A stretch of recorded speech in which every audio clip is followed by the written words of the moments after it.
Hi Tulis, I am indeed joined by Advocate Thuli Madonsela. This is the last time I'm interviewing you or speaking to you as public protector.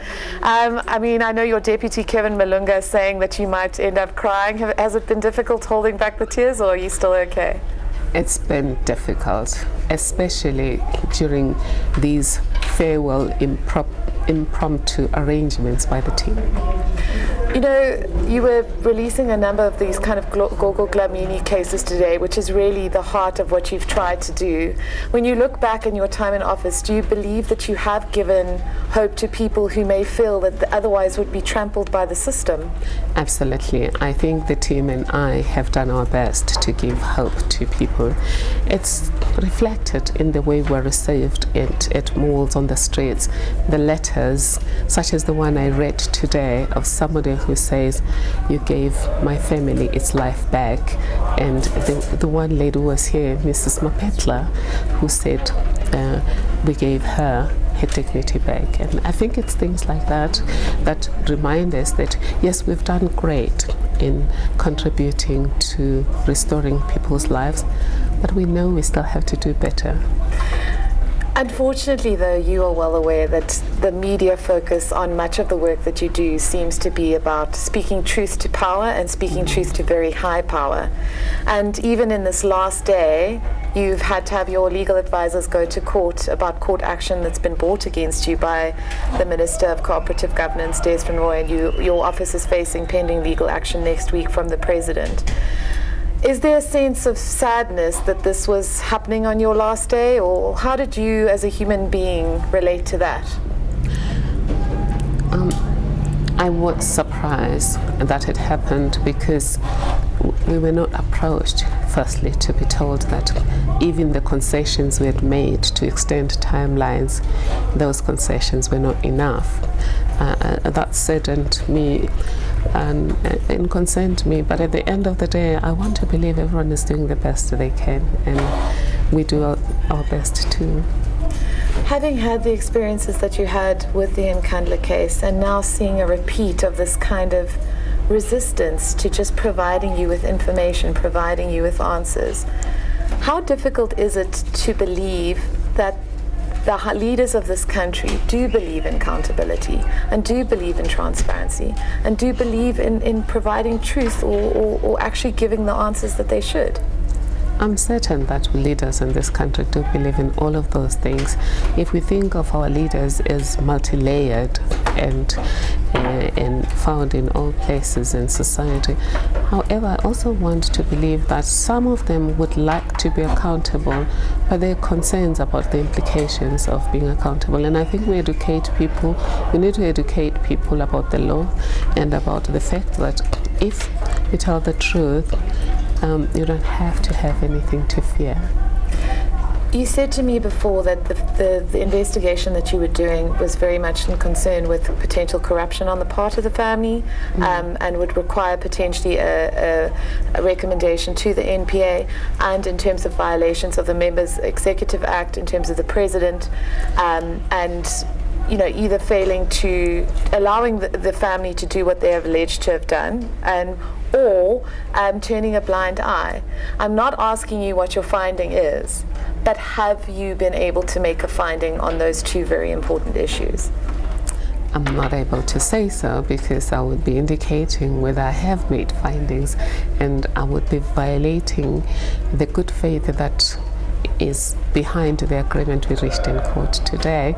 But Mr. Van Rooyen specifically said we shouldn't express an opinion on the report until such time that the court has determined the way forward. How important is this report in terms of, you were speaking about accountability, and you said, we will speak about accountability in this report. And you also said, the standards that I hold government to, or the standards that I hold these people to, are the same standards that I hold myself to. But how important, or potentially important, do you believe this report will be in terms of that issue of accountability? I think it will.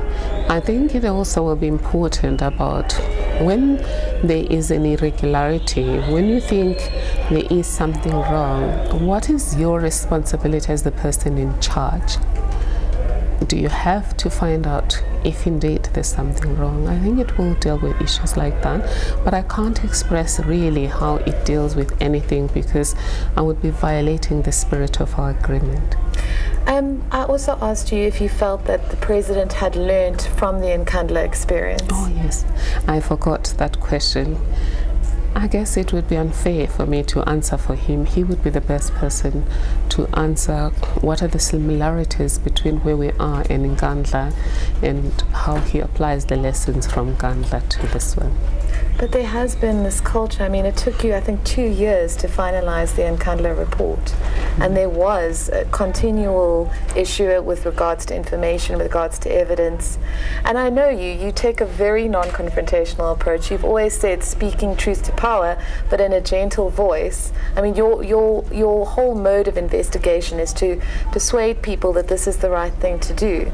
But surely on a human level, after going through eNCA, those 2 years, getting threatened, that the report was going to be interdicted because of security concerns, I think as a human being you would be entitled to hope that things would be handled in a better way in regard to this investigation. Certainly, you are entitled to hope that your next report will be handled with lessons from previously, but again, when things go wrong, you can look at it as a challenge in terms of the dialogue of assisting government to understand the principles around accountability, integrity, and responsiveness.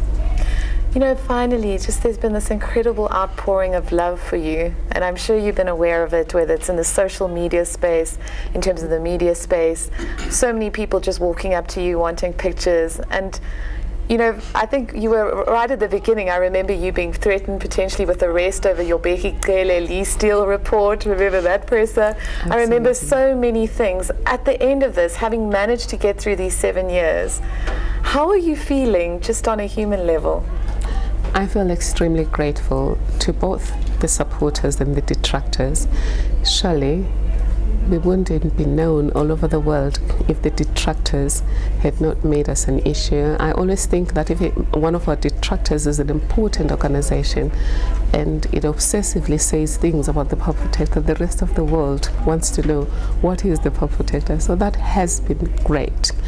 And to the supporters, of course, you need both support and challenge, and we wouldn't have been where we are without the support. I am eternally grateful. As a person, I've grown, and in terms of spirit, as well as in terms of my professional understanding of how to do this work as a Power Protector.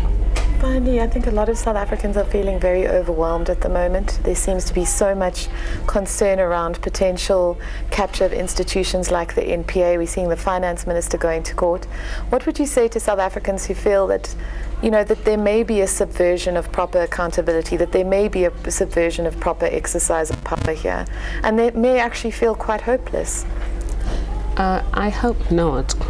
There's lots of good in our country. We are a resilient country. We are a country that produced Mandela, Bezos, and all of these other good people. And we can overcome these things. I hope, though, we don't become cynical and start thinking every institution is captured. However, society must be vigilant, and I think we have to be just careful about